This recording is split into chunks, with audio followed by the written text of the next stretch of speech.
दोस्तों, कैसे हैं आप। स्वागत है आपका मेरे YouTube चैनल पर। मैं हूं आपका दोस्त के शर्मा।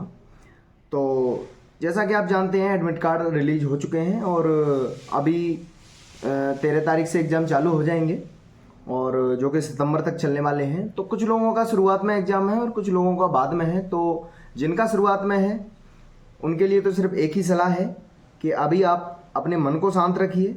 ज़्यादा अपने आप को इधर उधर अपने मन को मत दौड़ाइए कि हमको ये नहीं हमने पढ़ा, कि वो नहीं हमने पढ़ा। आपने जो पढ़ लिया उसी पे फोकस रहिए बस। और आप एग्ज़ाम के लिए फोकस रहिए कि हमको एग्ज़ाम में किस तरीके से और उतना अटैम्प्ट कर सकें कि हम एग्ज़ाम में क्वालिफाई कर सकें। तो बस आपको आपका एम सिर्फ अभी इतना रहना चाहिए कि हमको ज़्यादा से ज़्यादा क्वेश्चन एग्ज़ाम में सॉल्व करने हैं। और अभी आप चाहो तो अभी आप मॉक टेस्ट लगा सकते हैं, जिससे आपका थोड़ा बहुत इम्प्रूव हो जाए।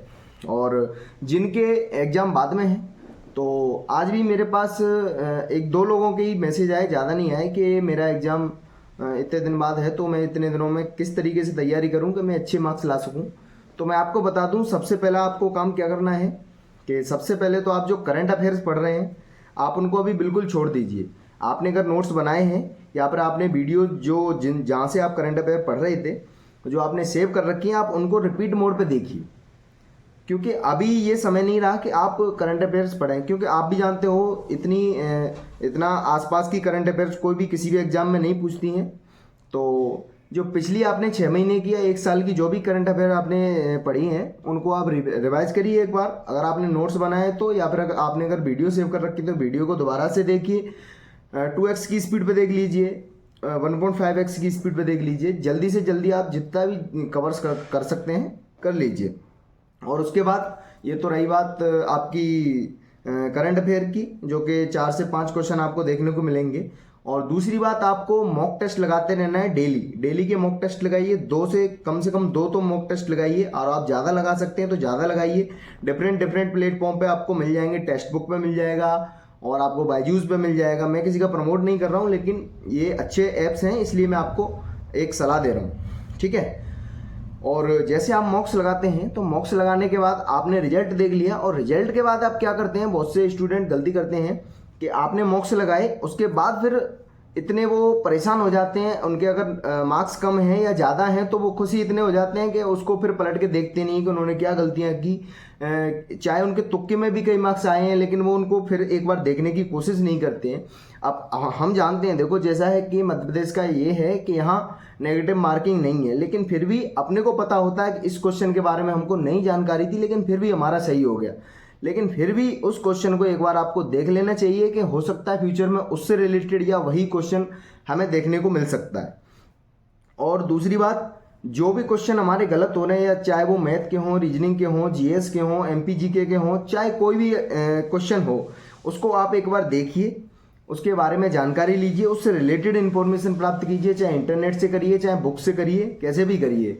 और जो मेरे भाई मैथ्स में और रीजनिंग में उनके क्वेश्चंस गलत होते हैं, तो चाहे तो वो अपने टीचर से कंसल्ट करें जाके कि सर इसका कैसे आंसर आएगा, क्या सॉल्यूशन होगा, और इसके इन ऐसे क्वेश्चंस को करने के क्या तरीके रहेंगे। या तो आप अपने टीचर से पूछिए, या कोई बड़ा भाई आपका तैयारी कर रहा हो उससे पूछिए, या अपने फ्रेंड सर्किल में पूछिए। और नहीं, अगर कहीं से कोई व्यवस्था बन पा रही है तो मेरा व्हाट्सअप नंबर है 6260020401।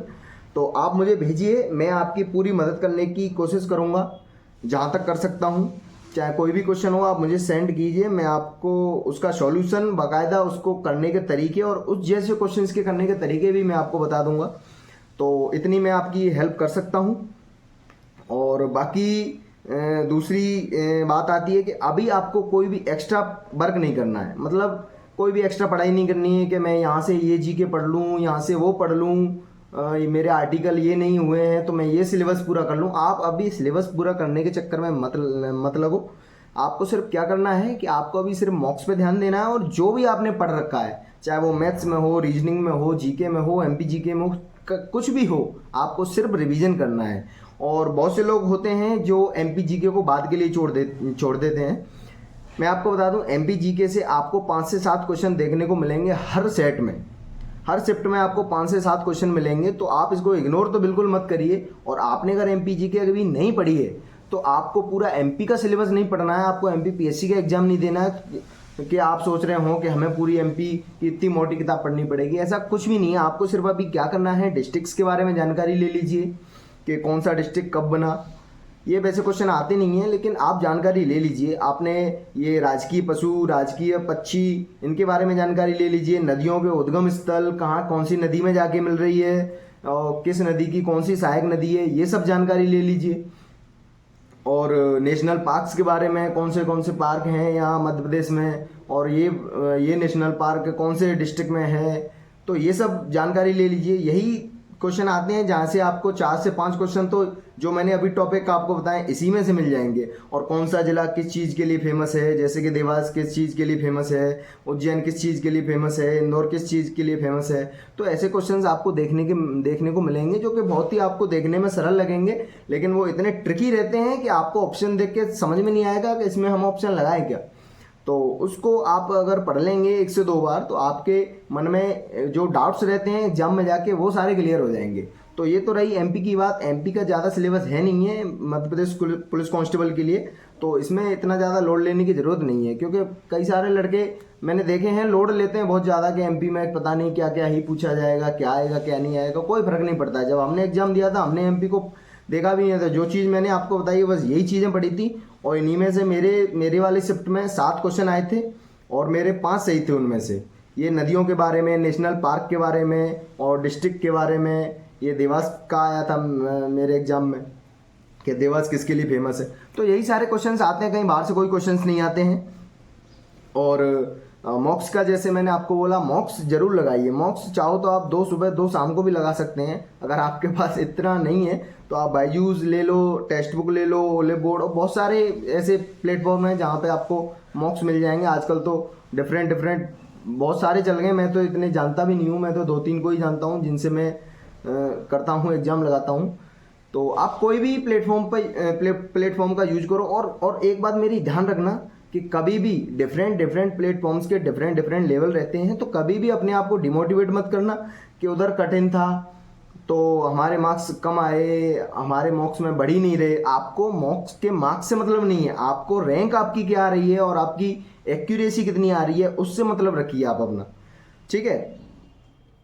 तो परसेंटाइल पे ध्यान दीजिए। परसेंटाइल आपकी अगर अच्छी आ रही है, बेशक आपके मार्क्स में मार्क्स कम आ रहे हैं, क्योंकि देखिए कठिन होगा तो सबके लिए होगा, सरल होगा तो सबके लिए होगा। सरल होगा आपका मार्क्स में सरल आ जाए, वहाँ आपका कठिन आ जाए, तब भी आपके लिए दिक्कत खड़ी हो सकती है। और यहाँ आपके लिए कठिन देते हैं, वहाँ आपको सरल आ जाए, तब भी आपके लिए प्रॉब्लम खड़ी होगी। लेकिन अगर आपकी परसेंटाइल में आप आ रहे हैं 94%, 93%, 90% से ऊपर अगर परसेंटाइल में आप आ रहे हैं, तो आपके लिए कोई भी मॉक्स हो या कोई भी एग्जाम हो, चाहे कठिन हो सरल हो, आपके लिए कोई फर्क पड़ने वाला नहीं है। आप मेरिट में 100% आ जाएंगे। अगर आपका परसेंटाइल 90+ आ रहा है, 85+ भी आ रहा है, तब भी आप 100% मेरिट में आने वाले हैं। ये मैं आपसे दावे के साथ बोल सकता हूँ। और परसेंटाइल क्या होता है, जब भी आप अपना मॉक्स लगाते हैं उसका रिजल्ट देखते हैं तो ऊपर एक्यूरेसी, परसेंटाइल और रैंक आपकी लिखी आती है, तो वहाँ परसेंटाइल चेक कर लीजिए। तो वहाँ आपको पता चल जाता है कि हम कितने पानी में हैं और कितने ऊपर हैं, ठीक है। तो बस यही 2-3 बातें थी जो कि सिर्फ एक सलाह मान लीजिए मेरी, या कुछ भी मान लीजिए। कुछ लोग ये भी बोलेंगे कि क्या फालतू की बातें हैं, ये तो सबको पता होता है। लेकिन पता सबको होता है, लेकिन अगर सामने से कोई गाइडेंस दे देता है तो थोड़ा सा मोटिवेशन मिल जाता है। बस इसीलिए ये वीडियो बनाई थी। और आप अगर मेरे यूट्यूब चैनल पर नए हैं तो आप सब्सक्राइब कर लीजिए। हाँ, थोड़ा सा इनएक्टिव रहता हूँ मैं, बाकी अभी तो मैं घर गया हुआ था इसलिए इनएक्टिव था। अभी जैसे ही मैं घर से आया हूँ, आज ही मैं आया हूँ सुबह घर से, और आज ही मैं आपके लिए वीडियो बना रहा हूँ, क्योंकि 2-3 दिन से मैं सोच भी रहा था कि एडमिट कार्ड आ गए हैं तो थोड़ा सा बच्चों के लिए कुछ थोड़ी सी एडवाइस मैं दे दूँ। तो बस मैं ये एडवाइस दे सकता हूँ। और एक चीज़ मैंने आपको बोली कि व्हाट्सएप में मैं जितनी आपकी हेल्प कर सकता हूँ मैं कर दूँगा। और आपको अगर कोई बुक्स भी चाहिए कि हम रिवीजन के लिए, क्विक रिवीजन के लिए कौन सी क्या बुक्स चाहिए, तो वो भी मैं बता दूँगा। आप व्हाट्सएप पर मुझे मैसेज करिए। अगर नंबर आपने पीछे नहीं देखा तो दोबारा बता देता हूँ, 6260020401 ये मेरा व्हाट्सएप नंबर है। आप मुझे मैसेज करिए, जो भी आपको समस्या आ रही है आप मुझसे पूछ सकते हैं।